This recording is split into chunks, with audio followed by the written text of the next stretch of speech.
Before we dive into these captivating stories, make sure to hit the subscribe button and turn on the notification bell to never miss our latest thrilling tales. Let's begin. My cat recently passed away, and I was devastated. For days, I couldn't stop crying or thinking about her. One day, my sister, who lives in a nearby city, called me about a 10-day-old stray kitten she found next to its dead mother near a pile of garbage. She suggested we adopt the kitten, thinking it might help ease my grief while giving the tiny creature a chance at a better life.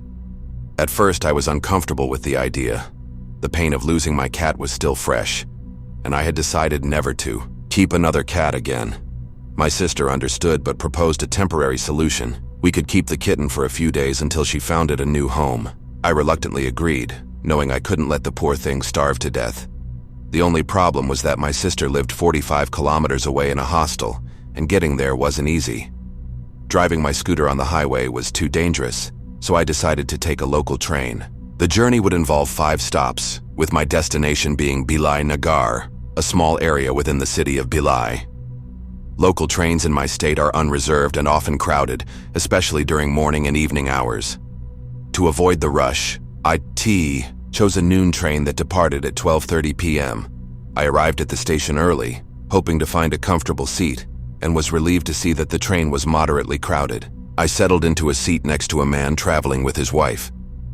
As the train prepared to depart, a slim, bearded man with a large bag boarded and took the seat beside me. I silently hoped he was a normal passenger, but unfortunately, my prayers went unanswered. I wasn't used to traveling alone, so I was already feeling uneasy. At first, everything seemed fine. To pass the time, I opened my phone and began playing chess against a bot. Then, I overheard the bearded man's phone conversation. He said, "Yes, I got caught, but I'm out on bail now. I'll finish the job this time." My hands froze. Was I sitting next to a criminal? The man sitting across from me had also overheard the conversation and exchanged a nervous glance with me. His expression mirrored my own fear.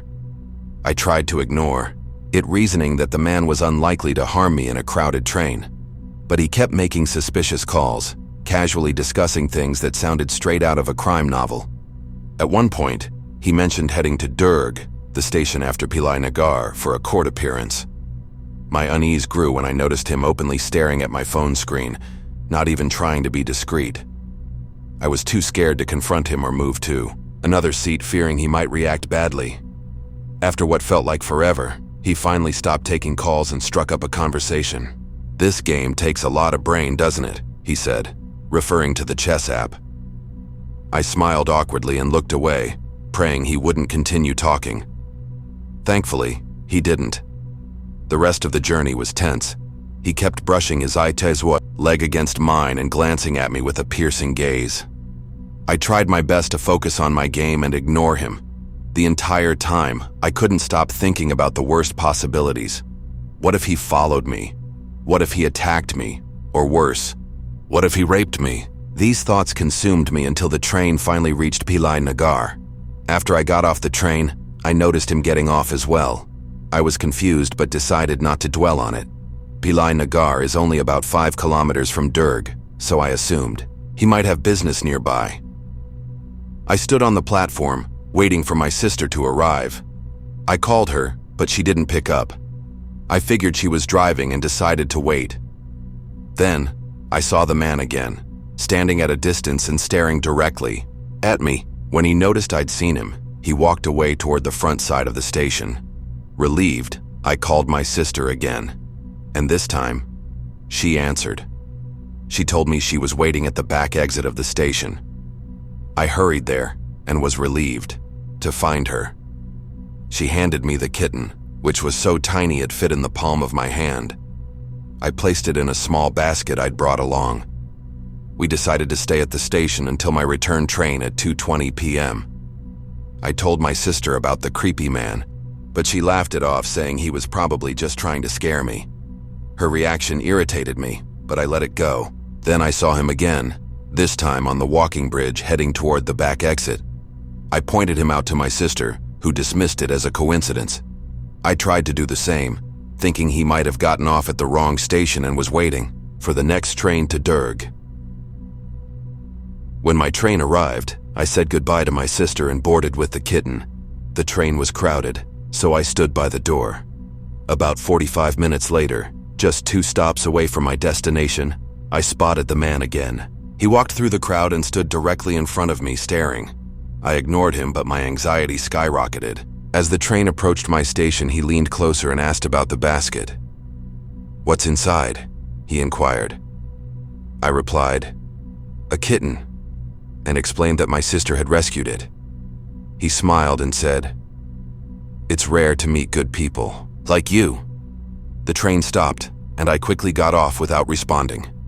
Instead of exiting through the main station gates, I headed to the local train parking area, about 1.5 kilometers away, where I'd left my scooter. No one usually walks through that section unless they have a vehicle parked there. As I walked, I realized the man was following me. My heart raced as I quickened my pace. So did he. By the time I reached my scooter, I was trembling with fear. He even followed me to the parking lot. I started my scooter and sped away, taking a longer route through secluded valleys to avoid traffic. Thankfully, I never saw him again. His face still haunts me. I haven't traveled alone since, and I'm terrified of the idea. That 3-hour ordeal was the scariest experience of my life. Let me know if you guys think that I was just overthinking stuff, or share your thoughts with me about what you guys think of my experience. Ever since I was young, my dad talked about going on a space mission, about orbiting the Earth and gazing into infinity, about knowing what it felt like to be one of the few people on Earth who were blessed with the opportunity to be completely off-planet. The day he started working for NASA was one that has been living rent-free in my head ever since, a core memory, if you will. I think I was about 7, and the look of childlike giddiness and pride when he was on the phone receiving the good news was like seeing a whole new person. Gone was my stern father, who just in the last hour had politely scolded me for not cleaning up spilled juice in the kitchen, and replacing him was a little kid in a grown body getting the best news of their life. It felt like he was almost on my level in that moment, like he was just any other nerdy kid on the playground at school. From there on and over the next few years, he worked his way up the ladder, starting as an assistant engineer and eventually was considered one of the most valued members of his team, making him eligible for the training programs for honest-to-God space missions. And as I'm sure you can imagine, he did everything in his power to ensure that this process started as soon as possible. He began training within a couple of months. Was around 15 at the time he started going through training, and I'd never seen him so happy and driven and exhausted in all of my life. He was filled with joy and determination, and despite what I may have told you at the time, it inspired me a lot as a teenager, even if my initial reactions were eye-rolling and cringing like the shithead 15-year-old that I was. He was in training for about 3 years, and after that, he was off to the races and was readying up to deploy on his first space mission. His childhood dream was coming true, and in a way, so was mine. I mean, I'd emotionally invested so much in his career since I was so young that it felt like a win for me, and really the whole family too. This was an achievement that was widely celebrated, and I'll never forget the day I watched him shoot up into the stratosphere, clenching my mom's hand and comforting her, reassuring her. I'd turned 18 just a couple days prior and was definitely a little hungover, which kind of sucks in retrospect, but I still remember that experience as clear as day, even with the groggy remnants of my indulgent birthday party. The details of the mission were totally classified. As I'm sure you'd expect, however, this did seem especially secretive. Maybe it is commonplace for all employees to be under strict NDAs that forbid them sharing basically any information outside of going on a space mission. And I could tell. This was killing my dad because he just wants to talk about it, all of it. But he couldn't. So we had no idea what he was doing up there, or how long he would be up there for. The space mission lasted approximately 4 years, which was greatly longer than I think any of us expected. In that time, I'd gone to college and dropped out of college and had a mini crisis of identity and purpose. I'd started a relationship, and that relationship ended, and he even missed the family dog's passing. It was difficult. As I said, we didn't really expect him to be gone so long. However, I'd never expect that the last time I hugged my dad goodbye before he boarded, that it was the last time I'd truly recognize him as my father. Maybe my expectations were too high, but when Dad finally came back, I was expecting this hyperactive, info-dumping menace to tear through the house with stories of the mission and tales of grandiose shifts in his perspective of life and the universe at large.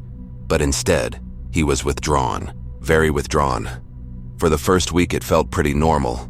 I mean, the guy had to reacclimate to life on Earth after living in zero gravity for so long, and I'd read up about this, and apparently the transition process can be a bit rough for some, especially first-timers, and especially for long missions, more than 1-2 years. But after a month, it was becoming concerning. He barely ate the way he used to. He barely spoke to me or my mom, and he spent a lot of time in his study just typing on an old-school typewriter. He never let us get anywhere near his study, let alone the documents that he was producing. And when asked about it, he got tense, aggressive, and really defensive. But not in the way that made you think he was protecting his own privacy. It was more like a fear response. Like he was trying to protect us from what he was writing, and the idea of us having any inkling to what it was seemed to really terrify him in a way that made it hard to even recognize the kind of person he was now. This nervous wreck of a man had replaced my dad. I mean, Dad's whole personality changed. He wasn't outgoing or bubbly or excitable or even passionate, but nervous, secluded, antisocial. He barely even spoke to my mom, and I could tell it was starting to wear her thin. She'd even confided in me about it after a couple of glasses of red one night, asking me if he'd spoken to me much or at all. Sadly, she was way more in the dark about it all than I'd realized. What the hell happened up there? What was he typing? Did he see something? What was the mission?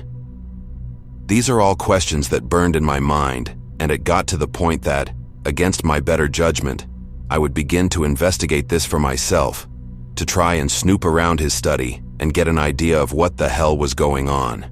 At this point, it wasn't even about the excitement of getting a scoop of details regarding the mission, although that would be awesome, but about finding a way to help my dad be himself again. This was the worst thing I could have done. It was late one night around 1 a.m. Mom had gotten upset with him, and they had a light argument, and he was on the couch downstairs, which gave me a unique opportunity to try and sneak into his study while he slept. I'm almost certain he kept it locked at night, but I'd been watching a lot of YouTube videos on how to pick locks, and I felt somewhat confident in pulling it off.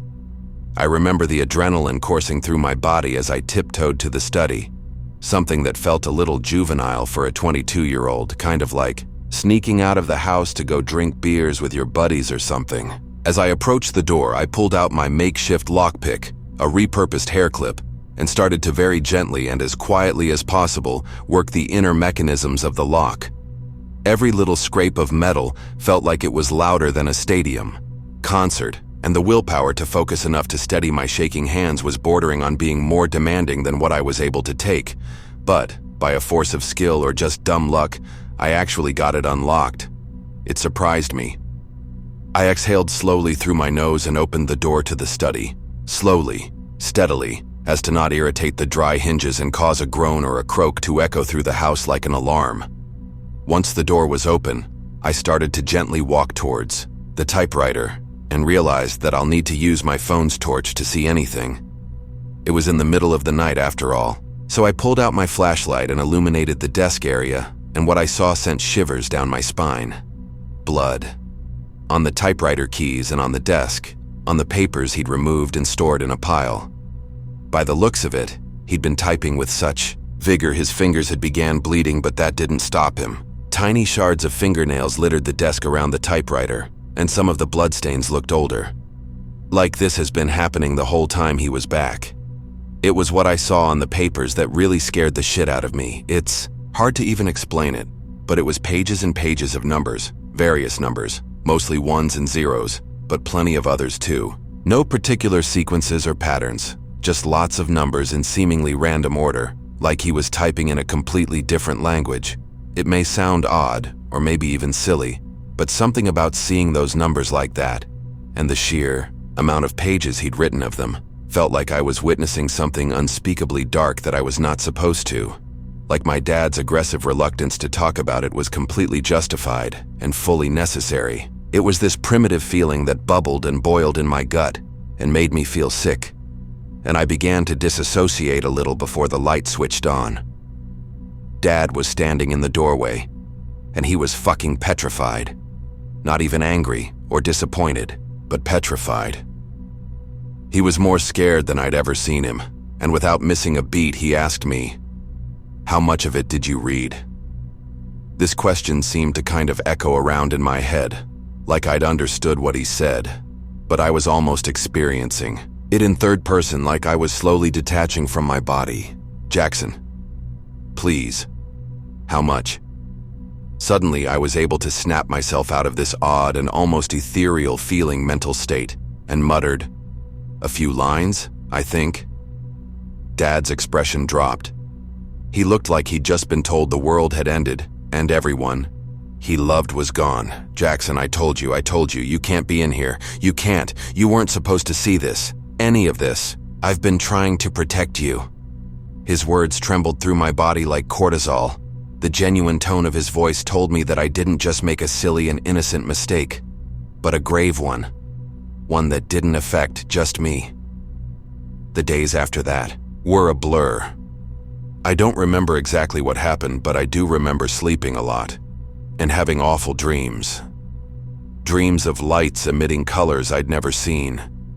Dreams of empty spaces stretching and morphing into hexagonal patterns that seemed to be both around and inside me all at once. I remember my dad sitting on my bed crying and begging for my forgiveness, and my mother in the other room crying into a pillow.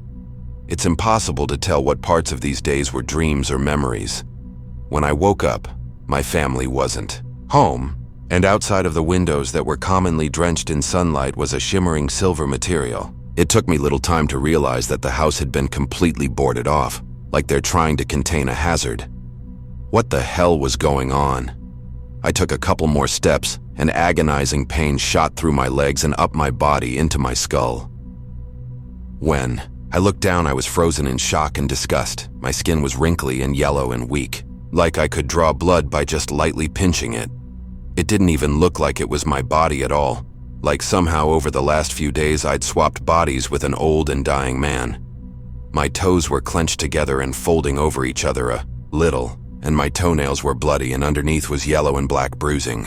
I tried to speak and call for someone, but the sound that came out of my mouth was a consistent mind-numbing tone that sent me into a dizzy spell that had me passing out and tumbling down the stairs. I awoke in a tent that was surrounded by scientists and doctors in full hazmat suits, and I haven't left since. In fact, as I type this, I've been told that I'll probably have to be here forever under watch as they study the changes in my body. Nobody will tell me exactly what's happened to me, and why I am seemingly aging in different parts of my body, or why whenever I speak I emit that awful sound to the extent that they have a muffle on me like I'm a rabid dog. Every day I feel myself growing weaker, like I'm deteriorating. My family hasn't been permitted to see me, and I have no idea where they are or if they're okay. Simply lie here and slowly die as they poke and prod me and analyze whatever the fuck I'm becoming. Writing this has been cathartic, and I'm grateful to them for allowing me to at least document my experience here, because based on the way my fingers have been slowly growing into themselves, I'm not sure how much longer I had this form of communication left in me. I've run out of paper towels, and the blood loss from typing is making me woozy. Dad, I'm sorry for snooping around. I should have listened. I live alone in a small, rundown apartment on the 3rd floor of an old building. It's not much, but it's cheap, and I don't really need much space. I work from home, mostly keeping to myself, keeping things simple. The building is quiet, almost too quiet. Sometimes I think I'm the only one here. Every night around 3 a.m. I wake up. I don't know why. It's like an instinct, like something just pulls me out of sleep. At first I thought it was just my mind playing tricks on me, some kind of weird sleep cycle. But it kept happening, every single night, without fail. First time it happened, I woke up to complete silence. The air was still, cold. My apartment felt unnaturally empty, even though it was just me inside. I lay there wide awake, staring at the ceiling, trying to shake the feeling of being watched. That's when I heard it. A faint sound, something from the hallway outside my door.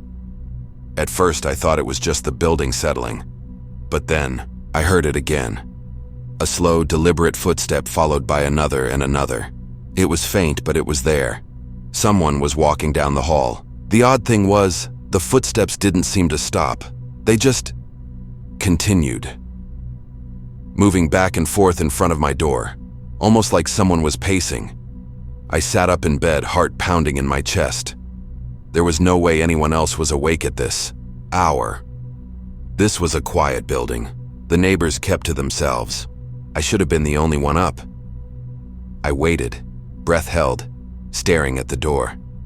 The footsteps continued, growing faint and then louder, as if the person was moving closer to my door. I reached for my phone, the screen glowing in the dark. But I froze when I heard it, the sound of a key turning in the lock. My heart skipped a beat. I hadn't unlocked my door. I always double-checked the deadbolt before bed. I pulled the covers up to my chin, holding my breath. The key turned again, slower this time, as if someone was testing the lock. And then, just as suddenly as it had started, the sound stopped. The hallway went silent. I stayed there for what felt like hours, too terrified to move. I didn't sleep that night. The footsteps, the key in the lock, it felt like a nightmare I couldn't wake up from. The next morning I checked the hallway. There was no one there, nothing out of the ordinary, but the hairs on the back of my neck stood up when I noticed something odd. The door frame was scratched, small, barely noticeable gouges, as if something had scraped against it. The next few nights were the same. I would wake up at 3 a.m., the footsteps in the hall, the sound of keys, the slow pacing outside my door. But no one ever came in. I never saw anyone in the hallway. There were no footprints, no traces of anyone there. It was as though the sounds were just created by something unseen, something that never fully revealed itself. I began to feel paranoid. Was I losing my mind? Was I imagining it all? My thoughts spiraled, and every night, the fear grew. I couldn't sleep. I couldn't shake the feeling of someone or something watching me from just beyond the door. I even started to see shadowy shapes in the corners of my vision, standing still, but always just out of sight. But it wasn't until the night of the storm that everything changed. It was a particularly violent night, the wind howling and rain, pouring so heavily against my window that it sounded like the building might collapse. I was awake, of course, staring at the ceiling, trying to ignore the sound of the footsteps in the hallway. But then, something different happened. This time, the footsteps didn't stop. They moved, slowly, toward my door. I could hear the sound of keys, faint but unmistakable, scratching against the lock. But then, something else. The sound of breathing. Heavy, ragged breaths. I froze. I couldn't move. I couldn't even blink. The breathing continued, growing louder, closer and closer to my door. It was coming from the other side, just inches, away from where I lay, and I swear I could feel the cold air pressing against the wood. And then, it whispered, "Let me in." I felt my stomach twist into a knot. The voice was deep, low, guttural. It wasn't human. I wanted to scream. I wanted to run, but my body wouldn't move. I was paralyzed, unable to do anything but wait, listening to the breathing and the whispering growing louder and louder, and then it stopped. Just like before, the sound of footsteps faded away. The breathing stopped. The door remained still. Silent. I don't know how long I stayed there, terrified, unable to move. Eventually, I must have fallen asleep because I woke up the next morning, covered in cold sweat, and for the first time in days, I dared to look at the door. There was nothing. No scratches, no signs of anyone being there. But the terror has never left. I still hear it every night. The footsteps, the breathing, the whisper. And now, every time I wake up at 3 a.m., I hear it closer. It's moving inside the apartment. It's in the room with me, and I know sooner or later it's going to find me. When my parents began to get old, they started having difficulties getting around the house, cleaning, doing the chores, etc. After taking the time to contemplate, they decided that they were going to sell the house and move in somewhere more elderly friendly. My brother and I wanted to object. We had grown up in that old farmhouse, and coming back home to visit on the holidays to spend time with the whole family together was always the highlight of the year. So many memories and traditions were made in that house, and it pained me to think that there would ever be a time when my mom and dad weren't there, waiting for us to come back home to visit. They could sense our dismay, so before the house was sold, they arranged for us to come back and have one last family dinner in that house. And that was the plan. Dinner, watch a movie, and take one last photo of us together in front of the house. My brother bought a plane ticket and arranged for me to pick him up at the airport. Together, for the last time, we made the trip to where we grew up. It always surprised me how many memories can be tied to a single place. The smell of the house when you first walk in, the sound of my parents cooking dinner in the kitchen, bickering with each other. It was all as I had remembered it. Everything was in its place and I was home again. I had walked past my brother, who was on the couch petting the cat, and made my way into the kitchen to see if my mom needed help with anything. She said yes, and asked if I could go down into the cellar and grab some more chicken broth for her, and of course I said yes. As I was walking away, she stopped me, gave me a look that I had seen 1,000 times and said, "Don't forget about the 5-second rule." That sentence alone carried a heavy load of nostalgia. When my brother and I were growing up, our parents would always tell us not to forget that rule. Every time, without fail, before going down into that old, dusty cellar, they reminded us of the rule. The rule was simple. When you enter the cellar, you must turn on the light bulb that was hanging at the center of the room.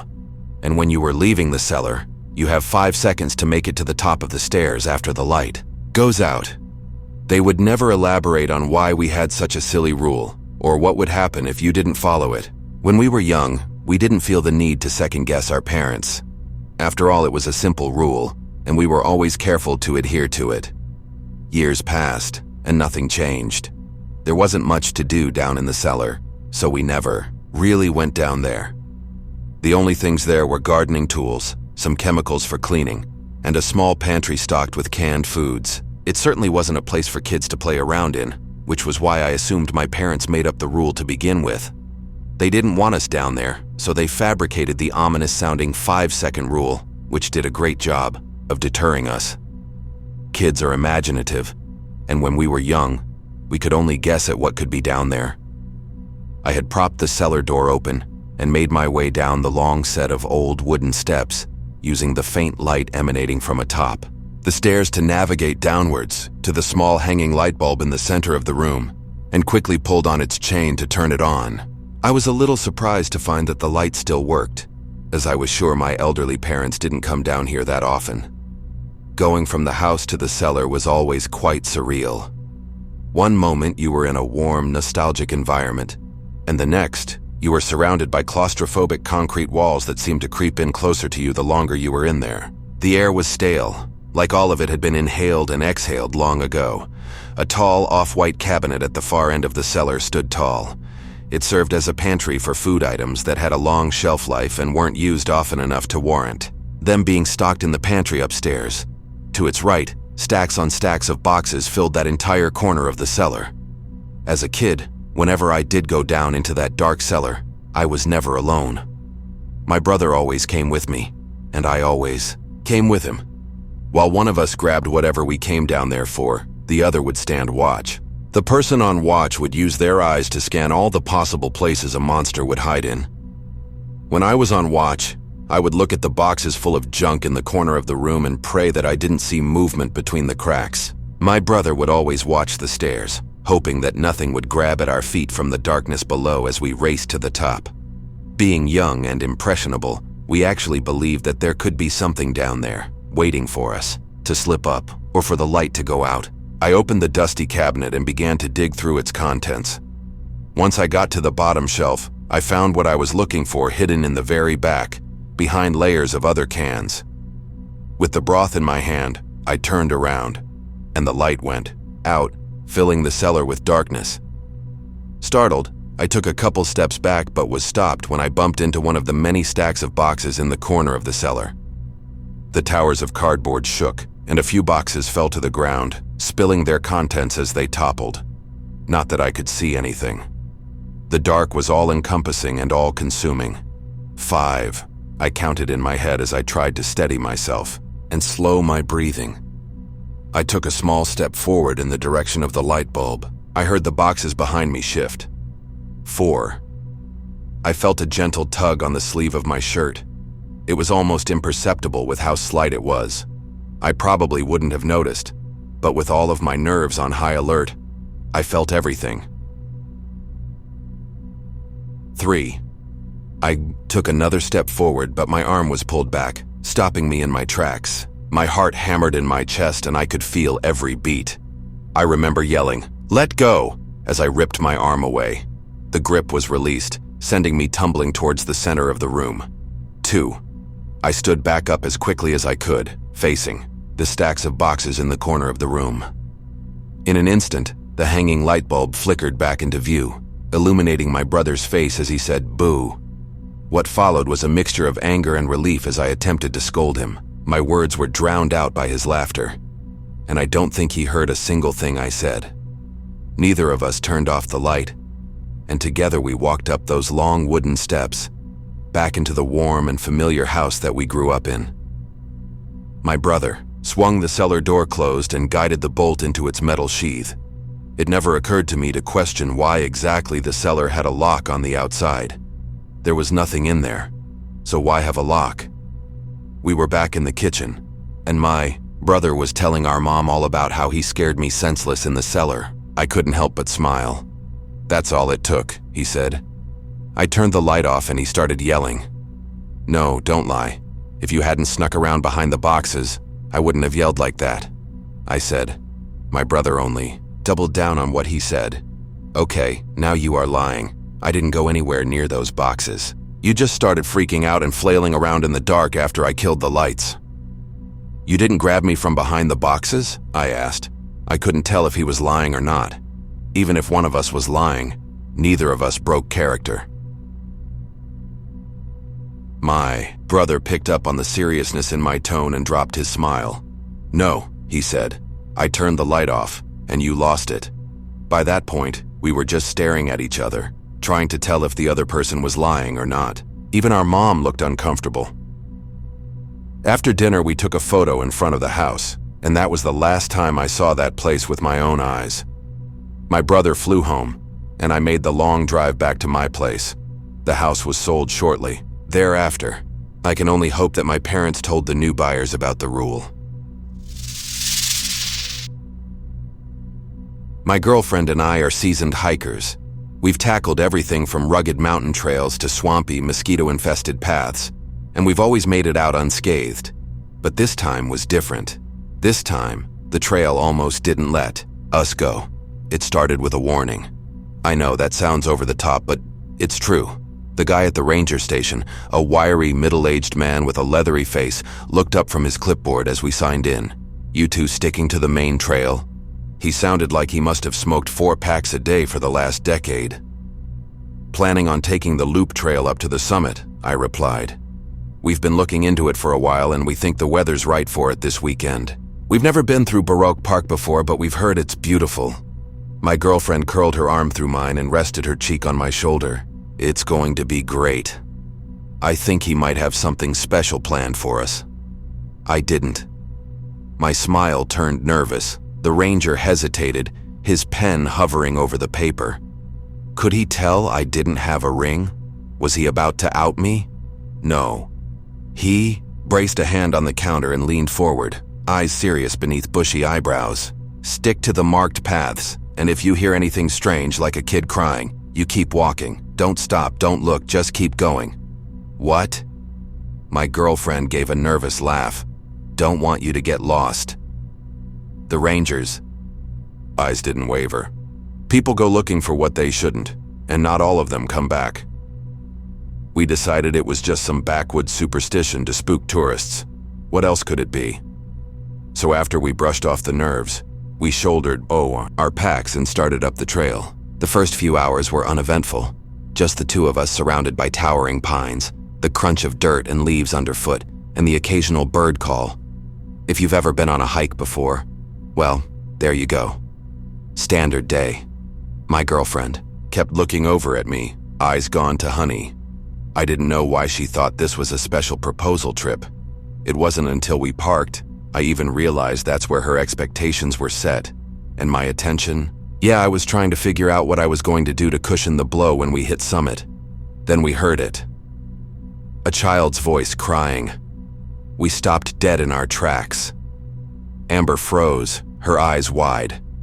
Do you hear that? I nodded, my stomach twisting into knots. It sounded like a little girl, maybe 6 or 7 years old.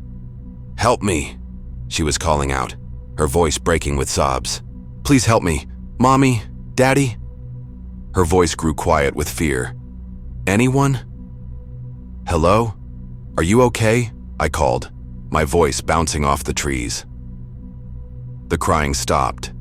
For a moment, the forest was silent. Too silent. No wind, no birds, nothing. Then the crying started again, louder this time, closer. We need to check it out, Amber said, already stepping off the trail. She waved her arms to the side to keep her balance as she made her way down the incline. Every instinct I had screamed at me to stop her. The ranger said, "Screw what the ranger said," she snapped. "If it was your kid out there, wouldn't you want someone to help?" She had a point. Against my better judgment, I followed her down the incline and into the trees. The crying led us deeper into the woods. "Help me! Someone! Please!" She sounded frantic. But the further we went, the more I noticed something was off. The voice wasn't changing direction. Normally, if someone's lost, their voice shifts as they move or turn their head. But this sound, it was static, like it was coming from a fixed point. The ranger's warning came back to mind. My steps started to slow down. "Amber, I think we should go back. Something's not right. I can't find you. Please, I'm scared." The kid was sobbing now. "Stop acting like a jerk," Amber snapped. "She's got to be right ahead of us." Amber was right. 20 more feet and we saw her. She was sitting on a fallen log, her back to us, wearing a dirty pink jacket and clutching her knees to her chest. "Hey, sweetie," Amber called gently, stepping closer. "Are you lost? Where are your parents?" The girl didn't answer. She just kept crying, her shoulders shaking with each sob. "Please help me." Amber crouched down, reaching out to touch her shoulder. "Wait," I said, my voice barely above a whisper. Something about this felt wrong. Why was she just sitting there? When Amber had called for her, why hadn't she tried to find us? "Amber, we should just go get the ranger. Come on." The girl's crying stopped. In one smooth, jerky motion, she turned to face us. Her eyes weren't right. They were too large, too dark, reflecting the light like an animal's. "You found me." Her mouth stretched wide into a grin that split, her face unnaturally revealing rows of sharp, needle-like teeth. "I knew you would.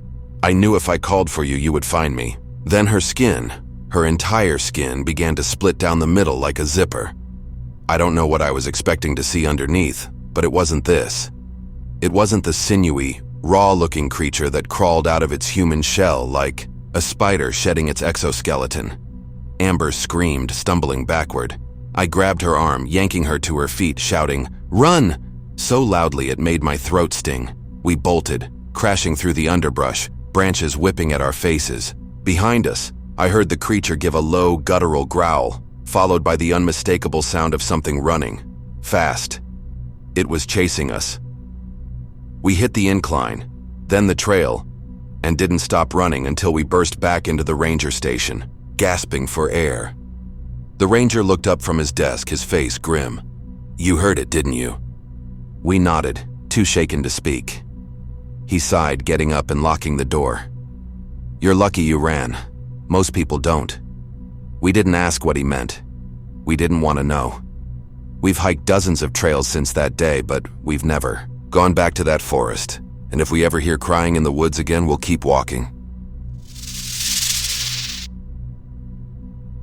I've been an exterminator in Louisiana for over a decade. You get used to strange calls out here. Raccoons in attics, gators in pools, and of course, snakes. But last summer, I got a call I'll never forget. It was from a woman who lived deep in the bayou. She didn't give me much detail, just said there was a snake in her house and that I needed to come. Her voice was low and deliberate, like she was carefully picking each word. She didn't say what kind of snake it was, how big it was, or even where it was. Just, you need to come. Her house was nearly impossible to find. It was miles down an unmarked dirt road surrounded by swamp on all sides. By the time I got there, I was running low on gas and patience. The house itself was a weathered shack leaning like it was tired of standing. There was no car outside, no neighbors in sight, just the hum of the swamp and the faint smell of smoke from the chimney. She opened the door before I could knock. Thin, gray-haired, her face sharp and unreadable. She didn't say hello, didn't explain anything, just motioned for me to follow her inside. The air inside was heavy and damp, smelling of herbs and something sharp and metallic. The walls were covered in strange symbols drawn in a faded reddish-brown, and jars filled with cloudy liquids lined the shelves. Inside the jars were things I couldn't identify. Feathers, bones, what looked like teeth. A table in the corner held an assortment of candles burned down to wax puddles, arranged around a black cloth-covered surface. She led me to the back room and pointed to a shadowy corner. "It's there," she said, and that was all. The snake was like nothing I'd ever seen. Its scales were pitch black and gleamed as if wet, even in the dim light. Its eyes were a deep, unsettling red, almost glowing. It wasn't moving, but it wasn't scared of me either. It just stared, unblinking, as if sizing me up. "That's not native," I muttered, more to myself than to her. She didn't reply, just stood in the doorway, watching as I worked. Getting the snake into my cage was easier than it should have been. It didn't resist, didn't hiss, didn't strike. It let me handle it, which made me even more uneasy. Normally, I'd call wildlife control immediately for something like this, but out here, nothing happens quickly. They told me it'd be at least 3 days before someone could come out. I figured keeping the snake in my garage until then wouldn't be a problem. That night, I dreamed of the snake. The details are fuzzy, dreams always are. But I remember its eyes. They seemed bigger, brighter, glowing against a dark background. I felt like I couldn't move, like something heavy was pressing down on me. When I woke up, my heart was racing, and my hand, where I'd held the cage, felt strangely cold. The next day, I noticed Daisy, my dog, acting strange. She's usually curious about the garage, always sniffing around, but now she wouldn't go near it. She sat at the door, her ears pinned back, growling low in her throat. Then there were the other things, little things at first. Lights flickering even though the wiring in my house is solid. The sound of something shifting in the garage when I knew the snake was in its cage. I'd find items in places I didn't remember leaving them. My phone, on the kitchen counter when I swear I left it on the table, a set of keys on the floor by the door. That night the dream was worse. I remember water. Dark, still water. And the feeling of being watched. The snake was there, moving through the water like it belonged, but it wasn't just a snake anymore. It felt larger, like it was a part of the swamp itself. There were voices too, faint and whispery, but I couldn't make out what they were saying. I woke up drenched in sweat. The image of those red eyes burned into my mind. By the third day, the tension was unbearable. Every sound in the house made me jump. Even in daylight, the shadows in the corners of the garage seemed too dark, and Daisy would whimper whenever I went near the door. I told myself I was being paranoid, that it was just a snake. Just when I thought it couldn't get worse, the damn thing bit me. I was cleaning out the cage, trying to reassure myself that this was just another job when it happened. 1 second, the snake was still, coiled in the corner of the cage. The next, it was on me. Its body moved faster than I thought possible, a blur of black and red. I didn't even feel the bite at first, just a sharp, wet pressure on the back of my hand. Then pain, sudden and deep, radiating up my arm. I yanked my hand back and the snake retreated to its corner as if nothing had happened. My heart was racing, my breath coming in short gasps. I looked down at my hand. 2 perfect puncture marks stared back at me, already swelling. My hand felt wrong, not just painful but cold. like the blood in my veins had turned to ice. I ran inside, cleaned the wound, and wrapped it up tight. It's not venomous, I told myself. It's just a snake. But the throbbing didn't stop, and by morning the skin around the bite had turned dark, almost black. The doctor didn't have any answers. No sign of infection, they said, but their voice wavered and I could tell they were puzzled. It should heal on its own, just keep it clean. But it didn't heal. Days passed, and the puncture marks stayed raw, the skin around them, dark and cold. I tried to take a picture of the snake to send to wildlife control, but no matter how steady I held the camera, the images always came out blurry. The snake's body was a dark smear, and its eyes were just 2 red streaks. It was like the camera couldn't focus on it. When wildlife control finally arrived, the guy who came to pick it up frowned the moment he saw it. "What is that?" he asked. "I was hoping you could tell me," I said. He shook his head. "It's definitely not from the US. Never seen anything like it before." He loaded the cage into his truck, and I felt a weight lift off my chest as he drove away. But the relief didn't last long. The bite on my hand still hasn't healed. Months later, it's just 2 dark scars that throb whenever I think about the snake or the woman who called me out to that house. Wildlife control never followed up, and I didn't press them. Whatever that snake was, wherever it came from, I don't want to know. Some things are better left unanswered.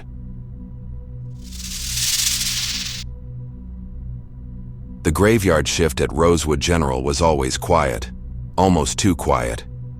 As a night nurse, I had grown used to the stillness, the way the hum of fluorescent lights and the rhythmic beeping of monitors became a kind of eerie lullaby.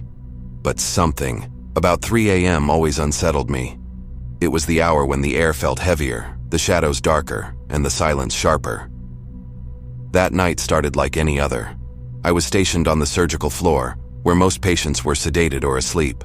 The hallways were dimly lit, stretching long and empty in both directions. My only companions were the occasional hum of the coffee machine in the break room and the faint creaks of the old building settling. At 2:57 a.m., I was sitting at the nurse's station, finishing up some notes on a patient's chart, when the overhead lights flickered. Just a quick flash, nothing unusual in an old hospital like this. But then the monitors at the station all blinked off, their screens going dark for a few heartbeats before rebooting. I stared at them, confused. Power outages were rare, and the backup generators usually kicked in instantly. That's when I heard it. A faint, wet slapping sound echoed down the hall, coming from room 312, one of the empty post-op rooms. It was the kind of sound you'd expect from a mop dragging across a wet floor, or something else, something alive. I grabbed my flashlight and headed toward the room. My footsteps felt too loud in the silence, and the closer I got, the colder the air seemed to become. The door to room 312 was slightly ajar, the overhead light inside flickering sporadically. I pushed the door open with my foot, flashlight raised. The bed in the room was empty, its sheets pulled off and lying in a crumpled heap on the floor. But the wet sound continued, now coming from the corner near the window. My heart pounded as I swung the beam of my flashlight toward the noise. At first, I couldn't process what I was seeing. A figure was hunched over in the corner, its back to me. It wore a hospital gown, but the fabric was soaked, clinging to its skin with something dark and viscous. Its shoulders heaved as it made a sickening crunching noise, like someone biting into cartilage. I took a step back, my flashlight trembling in my hand. "Hello?" I whispered, my voice barely audible. The figure froze, the crunching sound ceasing abruptly. Slowly, it turned its head to look at me, and my stomach dropped. Its face, or what was left of it, was a grotesque mess. Flesh hung in loose, jagged strips, exposing muscle and bone beneath. One of its eyes was missing, leaving a hollow, oozing socket. Its mouth was smeared with blood, bits of what looked like raw meat clinging to its teeth. It smiled at me. A low, guttural growl escaped its throat as it rose to its feet, its movements jerky and unnatural, like a marionette being yanked upright. It took a step toward me, and that's when I saw what it had been feeding on, a dismembered arm, its fingers still twitching. The arm's wedding ring caught the light, and I recognized it. It belonged to one of the surgeons who'd been working. Late that night, I stumbled back, my flashlight falling from my hand and clattering to the floor. Darkness swallowed the room, and I heard the wet slap of bare feet moving closer. My survival instincts kicked in, and I bolted, running down the hallway as fast as I could. My breathing was ragged, my pulse pounding in my ears. But the thing, in room 312, wasn't alone. As I ran, I saw them, shadows flickering in the corners of the hallways, moving with unnatural speed. Figures emerged from patient rooms, their bodies twisted and wrong. One man's torso was split open, his ribcage exposed, yet he moved with purpose, dragging a scalpel along the wall. A woman in a bloodied hospital gown crawled on all fours, her head lolling unnaturally as she giggled, the sound high-pitched and distorted. I made it back to the nurse's station, slamming the door behind me and locking it. My hands shook as I grabbed the phone, dialing security. The line crackled, but no one picked up. All I could hear was static, and then a faint whisper, "They see you." The lights in the station flickered, and when they came back on, I wasn't alone. Standing on the other side of the desk was a figure in scrubs. At first glance, he looked normal. Short hair, a surgical mask, the standard blue uniform. But then I noticed the blood seeping through his mask, dripping onto the floor in slow, deliberate drops. His eyes were black voids, endless and hungry. Before I could scream, he lunged across the desk, grabbing me with hands that felt impossibly cold. His grip was like iron as he pulled me closer, and I could see his mouth beneath the mask. It wasn't human. Rows of sharp, jagged teeth lined, his gums and his jaw unhinged like a snake's. The last thing I saw before everything went dark was his mouth descending toward my face, and the sound of wet chewing filled my ears. When the day shift arrived at 7 a.m., they found the nurse's station empty. The monitors were all off, and the lights in room 312 were still flickering. No one ever saw me again, but sometimes on the graveyard shift, staff have reported hearing footsteps in the hallway and faint whispers at 3 a.m. They say if you listen closely, you can still hear someone calling for help, but you should never go looking.